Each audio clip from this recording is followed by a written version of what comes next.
I'm right back again for another banger. Tonight is Monday reaction. And tonight we are going to be reacting to Malcolm in the Middle, top 10 best funny moments throughout the series. Damn, I can't fucking speak shit.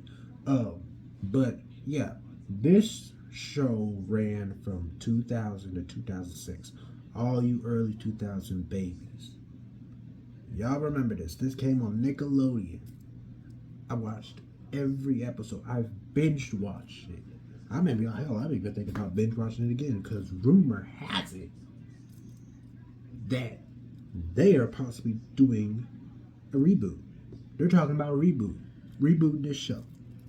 And I'm gonna tell y'all straight up, if they reboot this shit and a trailer hits,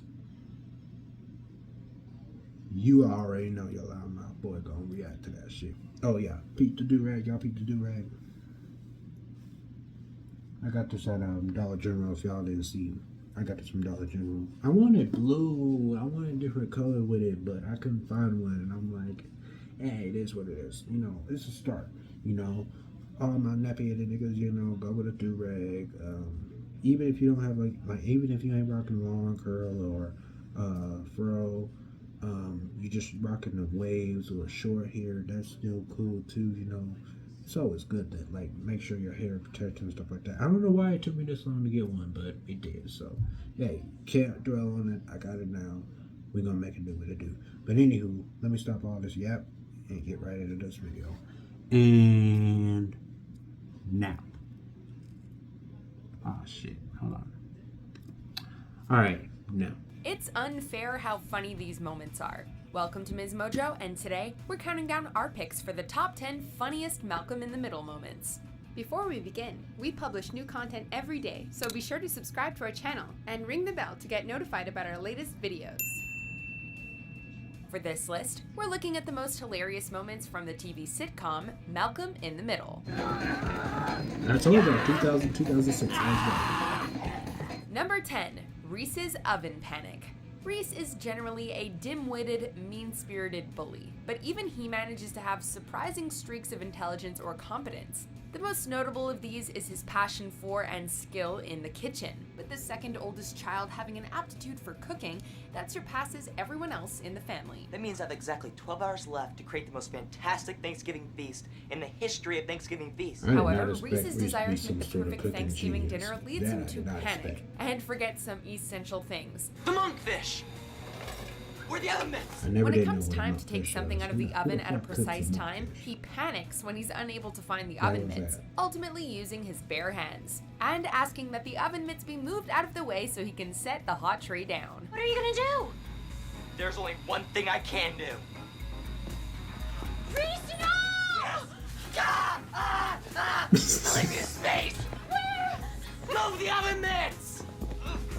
You dumb. Number 9. Jamie's birth. That's The family's traumatizing, lives bro. frequently dissolve into chaos, due largely to their own variously dysfunctional personalities, but also in part due to their terrible luck.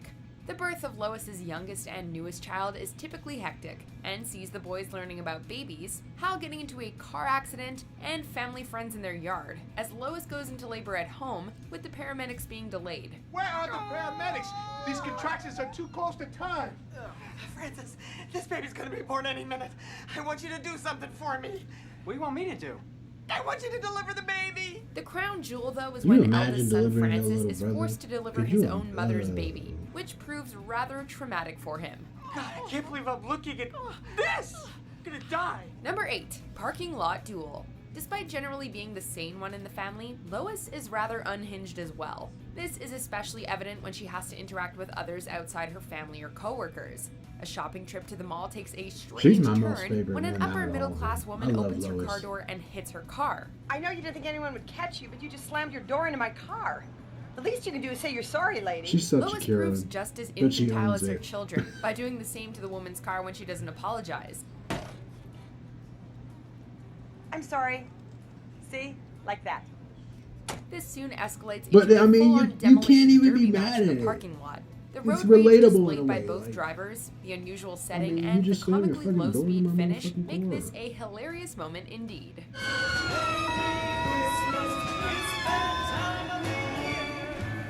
I don't know what happened. I just lost control of myself. Number 7. Francis's slingshot. Let's go through this one more time. Malcolm, what's your job? Aimer. Reese? Loader. Dewey? What do you do if you see Mom and Dad coming?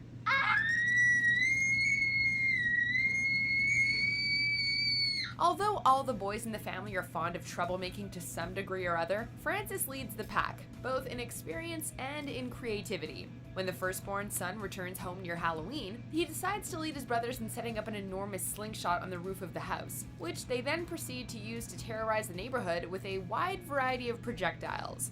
You hear something? Although some of their victims turned the tables on them by the episode's end, their volleys of food and other objects were entertaining while they lasted. Diaper, diaper, diaper, diaper, diaper, diaper, diaper. Oh. All right. No more of those. Number 6. Funky Town. You may not like my methods, but let me just show you what you can accomplish if you stick with it. Family patriarch Hal is incredibly goofy, which can be embarrassing for his sons, particularly early on in the series. Although he has a number of strange hobbies, he is a skilled dancer and skater. So when Malcolm grudgingly asks his father to teach him to skate, Hal does so with gusto, instructing Malcolm how to do so by dancing flamboyantly to the tune of Funky Town by Lips Inc.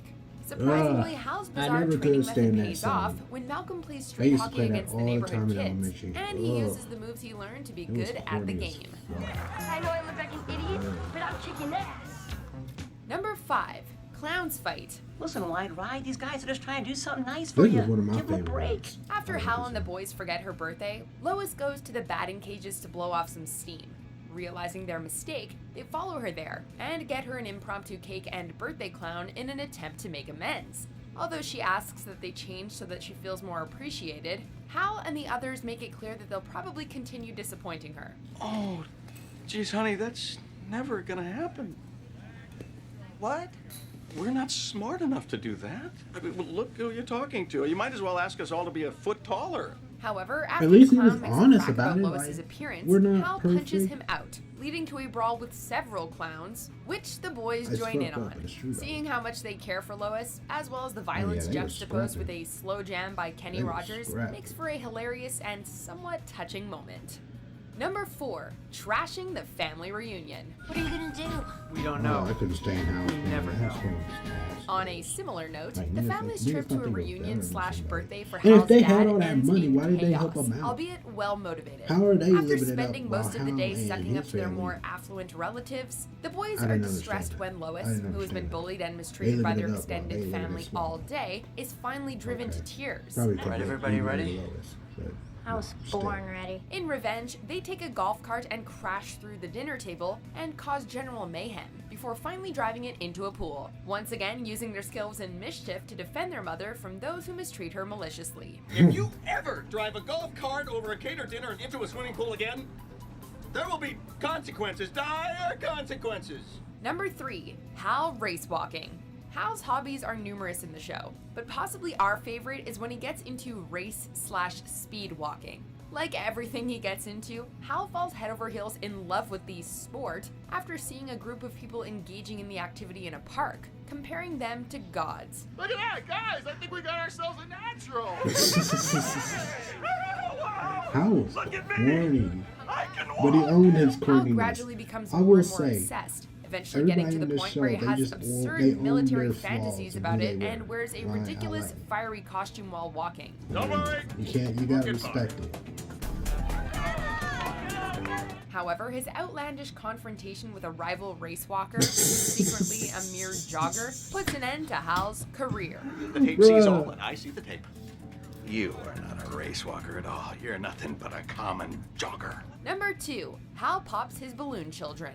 When Hal learns that he may have a serious illness, Lois starts taking out her worry on the boys, being even harsher than usual with them. You and your brother are not to leave this room. I don't want to see you. I don't want to hear you. I don't want to so much as sense your presence. For crying out loud, Reese, there's a mirror right there! This I prompts like Reese her. and Malcolm I don't know sneak out of why, the house she at just- night and leave decoys in their beds, consisting of a balloon and a scary mask. When Hal, worried over his possible mortality, comes in, he unknowingly gives a heartfelt and emotional speech to his boys, who, besides Dewey, aren't there. God, I am so proud of all of you. Your kid's the best thing I've ever done. When he goes to kiss one goodnight, he pops the balloon, prompting him to scream at the top of his lungs and waking Dewey, who sees the Halloween mask and adds his own shrieks, in a fantastic and hysterical tonal reversal. Sleep well, my little angels.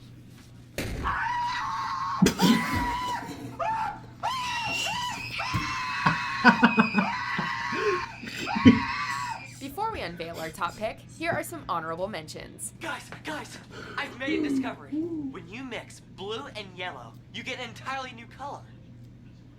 I'm gonna name it Blello. Who wants to make $5? How? I need someone to take the fall. Oh my God. What did you do? I can't tell you. Yes or no, no questions asked. Oh my God! Make it 10. Done. What are you doing with my old diary?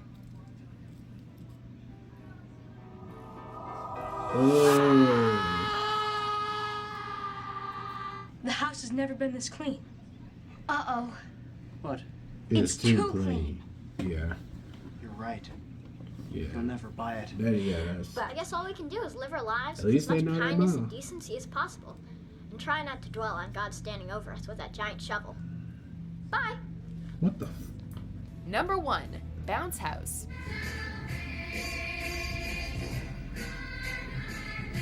A rich friend allows Dewey to have his dream birthday party, complete with a bounce house. Meanwhile, Malcolm becomes distraught after he's dumped by his girlfriend. You know, son, this is all part of growing up. You're just gonna have to get used to it.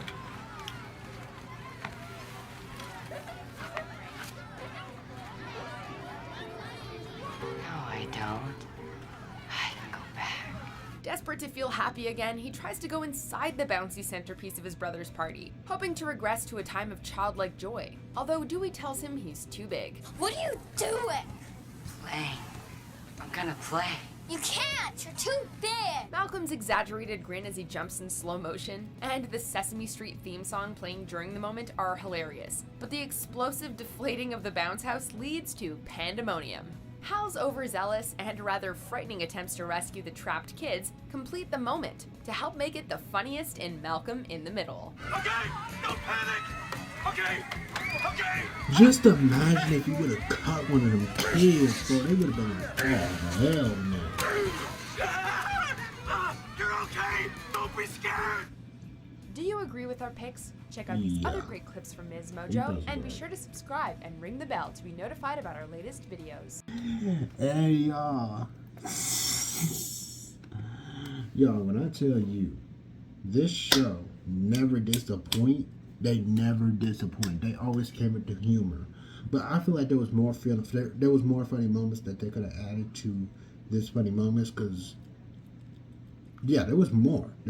I was just like, damn. Every time it was like every episode, it was like niggas didn't have no shame. They just didn't give a fuck. You know what I mean? That's what I said. Everybody in that family had their flaws. You know, Hal was corny. Lois was just a screaming ass Karen. Francis he was barely there. He was just like, you know, he was pretty much grown at like 17. You know, military school. Then I guess he got married at some point, as y'all can see. You know, he was doing his own thing, and yeah, the boys. Reese was the hell of, like, he was just raising hell at school. Malcolm was smart. Dewey was somewhat of a genius, and then little Jamie was the innocent. You know, they all had their roles to play in that family, and it was just, you know, just chaotic at its best. It's kind of like, I don't want to compare it because I also watched a show called Shameless. And I mentioned the show once in my live stream. Shameless, yeah, that was white trash at its best. But I think that was Showtime. It was a little bit, that's kind of like the Unfiltered It was like unfiltered and way more deep. Yeah, Malcolm Middle, it was crazy, funny. I pray to God that if they are doing a reboot, I hope it delivers just like it did in the early 2000s. Because the thing about reboots is when you reboot a show, a classic, it sometimes don't hit the same comedy wise. I mean, you expect a little bit to hit the same, but then you want it to also add a little fresh new to it. And that's okay. But if it's not hitting at all, and it's not hitting that same kind of comic relief or comic timeline or, just comedic in general of the classic, then is it worth watching?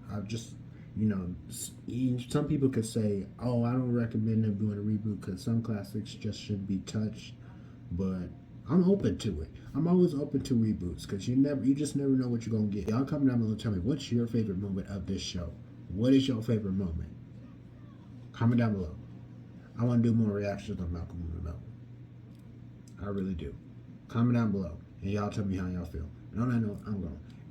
As always, what I need y'all to do is I need y'all to like, I need y'all to comment, I need y'all to subscribe.